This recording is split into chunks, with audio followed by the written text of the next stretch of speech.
yes, that typewriter is working. I got it. I did it. I'm so happy. I always wanted to know how people did that.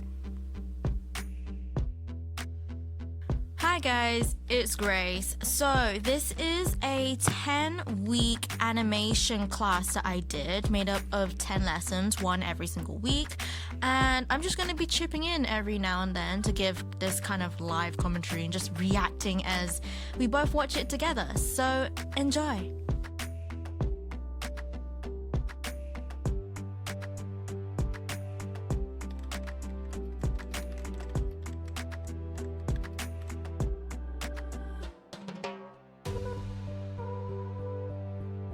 This was so satisfying to do. If you're a late 90s baby or an early 2000s baby, you will remember this kind of reminds me of the screensaver where it just bounces from the screen up and down and it changes shape.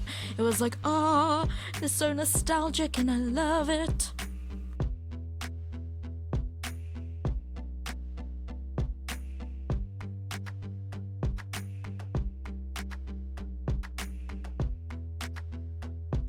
Okay, so just on the far left, you see the things highlighted in blue, and then you see the diamonds. Those are your keyframes. So, for example, if you want to change the position, the scale, the rotation, the opacity, you need to make sure that they are on so that the computer knows that you are going to change those. So, you move the playhead on the timeline and make sure that you make the certain adjustments and make that change at different parts of the timeline, and then the computer will just animate it for you. It's really so helpful.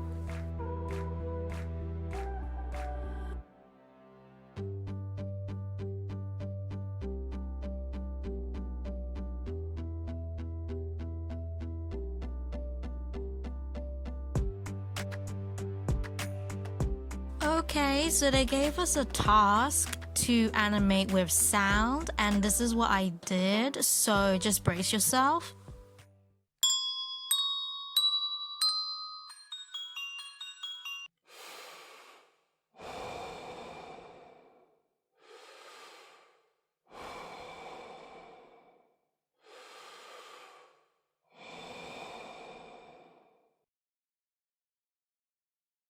Okay, so this has nothing to do with animation, but I found this cool sound wave thing when I was editing another YouTube video during my animation class breaks and after class, and I thought it was so cool, so I showed you guys.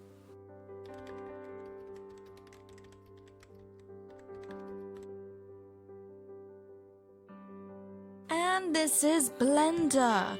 I know it looks really complicated and cool and awesome, and it really is all of those things. It's actually more tedious and complex than I could have ever imagined. I mean, on the first, maybe first couple of lessons, there were literally kind of a mini booklet of all the shortcuts. Man. It was a little intimidating at first, but I think it was one of my favorites to kind of play around with. If you're not on a time limit and you just want to muck about and learn a bunch of new things, Blender is really cool for that. And yeah.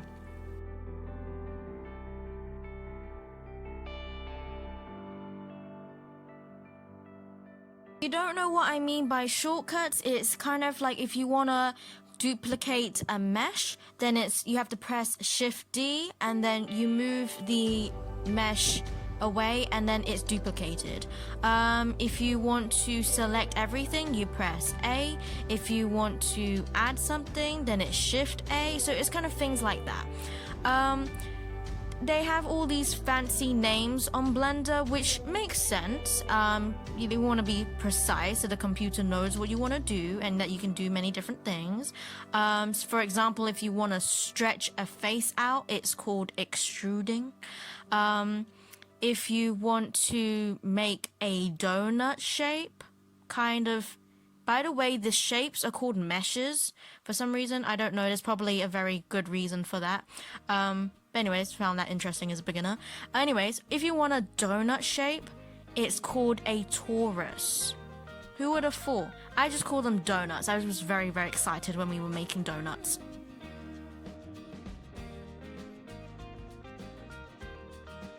Okay, so all my cups are crooked, broken, unstable. Is art a reflection of the artist? Who knows? I don't even know how I made them broken. I understand why I made them crooked is because I didn't realize that you could extrude against the axes and just press EZ and it will just stretch upwards and perfectly. But I found that out later and you'll see the results of that. It is awesome. But yeah, this was really cool. This is just practice for you'll see next. I really liked what I made next.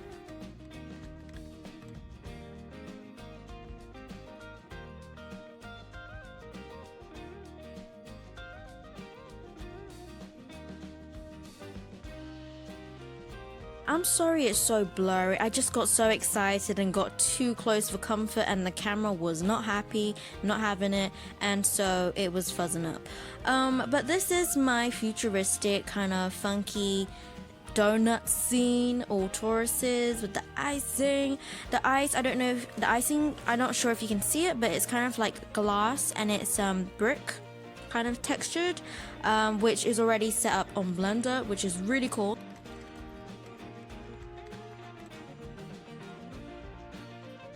I know what you're thinking. What is this? It's a jellyfish. At least it's a beginner's attempt at a jellyfish.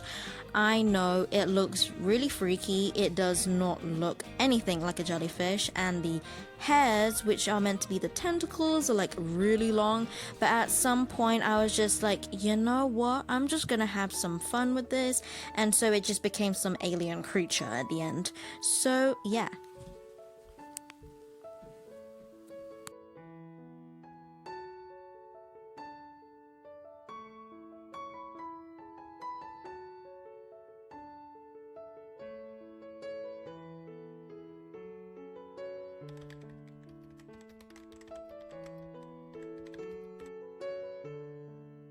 I know, this building is actually okay. To be honest, I can't really take full credit. I followed a tutorial to do this. So shout out to Maneki Neko. I am so sorry that I'm pronouncing that terribly, but shout out to you. You made an amazing tutorial. Okay, so after learning the basics of how to make a building on Blender, I then made my own mini city, if you'd like. So this is what it looks like. I'm just giving you a twirl of it. Are they meant to look like that? At least all the buildings where the roof is crooked? I must admit, not initially.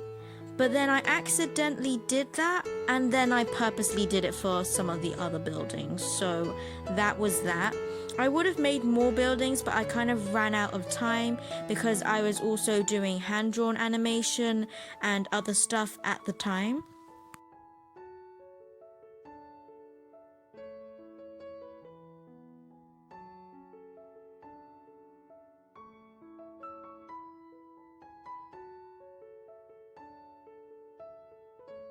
This is me just showing the hand-drawn different frames that I did, and then just scanning them in and then importing them into Photoshop, which is how I animate all the frames, and then editing and moving them around a bit.